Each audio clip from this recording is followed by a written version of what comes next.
Hello guys, welcome to a new video. It's time to tell a story that almost killed me and my wife. And this, you, not to be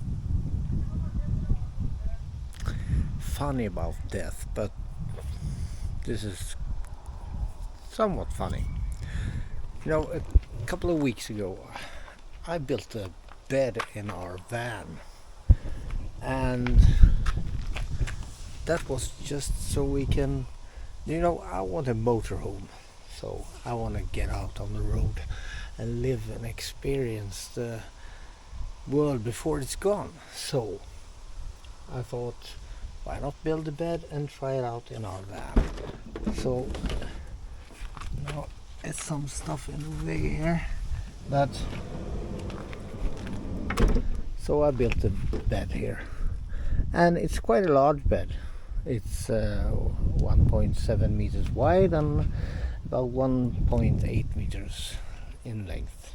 So you can see we have some things left here, and this stuff is not going to be here. It's going to be in the other car, but right now it's here. So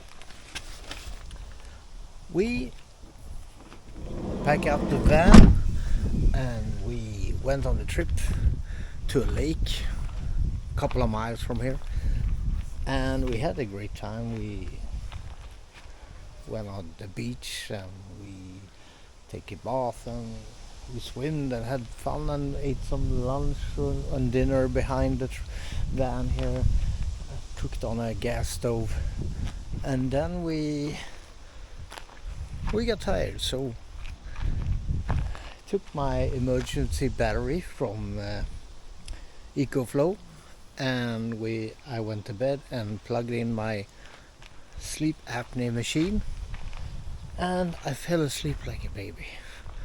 I really slept very good, and at 3 a.m. the machine begins to make a sound like the worst alarm bell you ever heard. So we both wake up, and I'm not quite sure that this is the fact, but I think what happened is the machine sensed that there was not enough oxygen in the van. It was not, we have no ventilation in the van. So my wife also woke up in panic, and I can't breathe. So we opened the back door and let some air in. So I was thinking, okay, I don't feel comfortable sleeping with the door open, although it's just a small crack, but I don't want to suffocate, so fine. And my wife said, well, I stay awake and guard so that no one gets in and kill us or something like that. But she fell asleep and I fell asleep and woke up the next morning feeling that I have slept quite good. Then I started thinking about it. We could be dead. If it wasn't for my sleep apnea machine, we could be dead. And at first, when the machine made that sound, I thought the battery has gone, so there was no power left. But when I woke up the next morning using it all night, it was 33% left, so that was it. So I came to the conclusion that it must have been that there was simply no air left for two people in the van.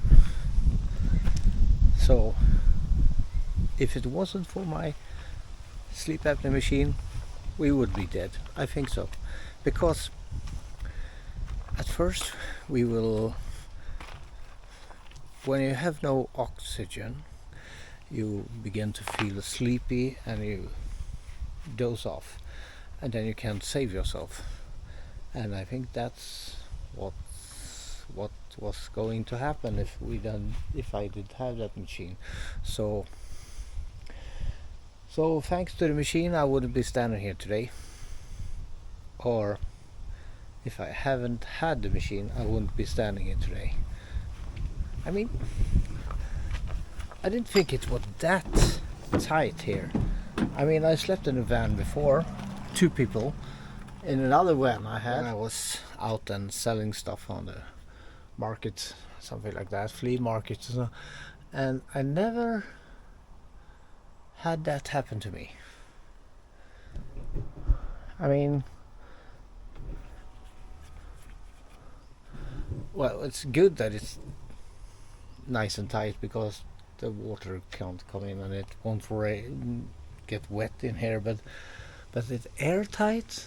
I didn't think that, not to the extension that it would be dangerous, but okay.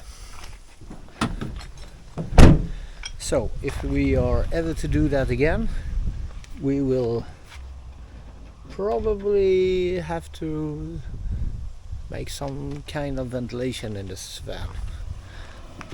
And I saw a guy on YouTube who converted a van just like this one to a nice camper. That is a lot of work. It's a lot of work. But I can improve it. So I told my wife I could put in a hole in the roof with a ventilation. So if we're going to use it more for this purpose, I might do something like that. Or you can put a hole in the wall over there, the back or the front wall, a round hole, and I have a fan that you can run on a battery, then put it there. I don't know. And you can leave the crack in the windows open, and then you have to buy a plastic guard here, so if you have the crack of the window like this, it won't rain in. That might be a solution, but we will see. Further stories about this might be coming up, and the Swedish viewers, you already know about this because you have seen the full vlog on my Swedish channel, Swede TV. So if you're from Sweden, you can subscribe there also, and here. So it won't be any more sleepovers in this until we solve this question. Or you can follow like this. You can do some kind of tent back here that you can close up, and you can keep the back door open because the tent is not airtight. So that might be a cheaper solution, because I really want to get a bigger van or an already made built van. I want to buy a real caravan or a motorhome or whatever you call it. I don't want to sleep in a van really, but better than nothing. Okay guys, that's the story for today. See you next time, and don't forget to subscribe. Bye bye.